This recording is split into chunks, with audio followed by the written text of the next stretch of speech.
Hey guys, I stream here with another Toram video.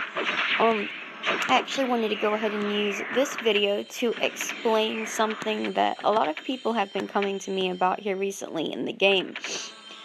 It does get a little boring sitting here farming skeletons or farming goblins over and over and over again. And some people just don't know what else to do. Like, they don't want to just do the same thing over and over again. So I'm here to go ahead and give you like multiple different ways that you can make money in Toram. It may not be as fast as farming skeletons or farming goblins for a set amount of hours, but overall you still make a good amount of money, and it's kind of mixing it up, you know? And if you're farming a mini boss, you might get really lucky and get its X-Stol. I know the gold skeleton X-Stol goes for like 400k or something like that. And correct me if I'm wrong, but that's pretty cool. So I've noticed that one of the ways that you can make money is blacksmithing. Of course, like I said, blacksmithing is very difficult, and you'll end up making a lot of money just to be able to use it on the materials at first to be able to create those set items. However, once you're finished and you've got your blacksmith ready to go, you could be looking at making a lot of money from gear or weapons and whatnot. People are really, just to say that items like that are really wanted on the market, especially slotted items. And I mean, if you want to sell things, like if you want to quote-unquote blacksmith, and you don't want to have a blacksmith, you can always sell, additions, like foxtails. That sounds stupid, but you can sell things like that, like hats and whatnot. If you go to the blacksmith in Sophia, you can trade those items, but only the applications. But, yeah, I mean, you can go ahead and do that. It's one way that you can make money.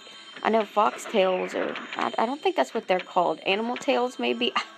I don't know. I don't use it, so I just know that they go for, if you get a slotted one, it's like 150k or 100k or something like that. But other than that, if it's non-slotted, it goes for like anywhere from 5 to 15k. So that's a good way to make money. If you're bored and you just want to go ahead and farm for mats and sell it, you can do that instead. And by the way, it's not application. I get application and addition mixed up all the time. It's actually additional, my bad. But, another way that you can make money is by selling specific materials, like going and farming for coal. Coal is like 30k a stack. It'll take you about 20 to 25 minutes using a archer in order to get you a full stack of coal, and that's not including the extra materials that you get as well, like timber, let me just go ahead and use the real name for it, medicine and wood stacks. You get both of those when you're farming for coal. So it's pretty much a win-win if you're farming for coal. It's pretty cool. You get a lot of money from doing that. Same thing goes for farming for, like, really popular items for blacksmithing, like bird wings and bird beaks, aka thick beaks. There's a real name for those, so you don't get confused. Same thing for hematite.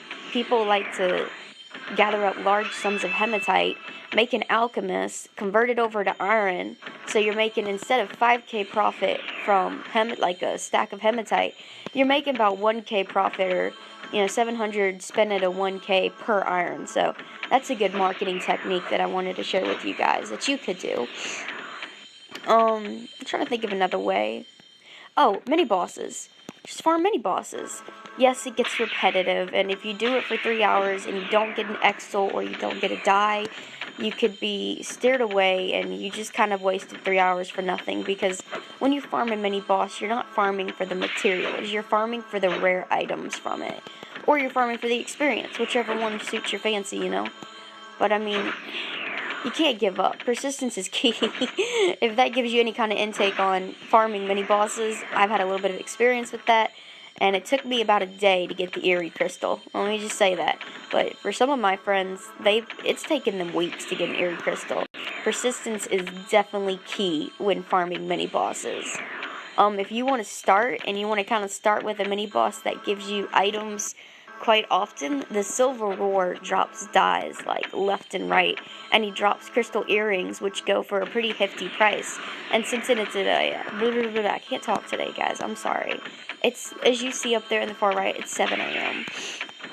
But, anyways, he drops, the edition, and as you know, the edition is tradable, so you can go and straight up trade it.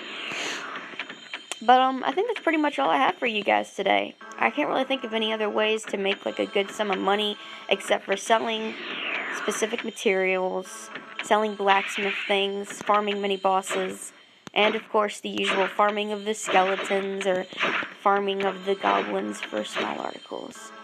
So, I hope you guys enjoyed this video, and have fun farming.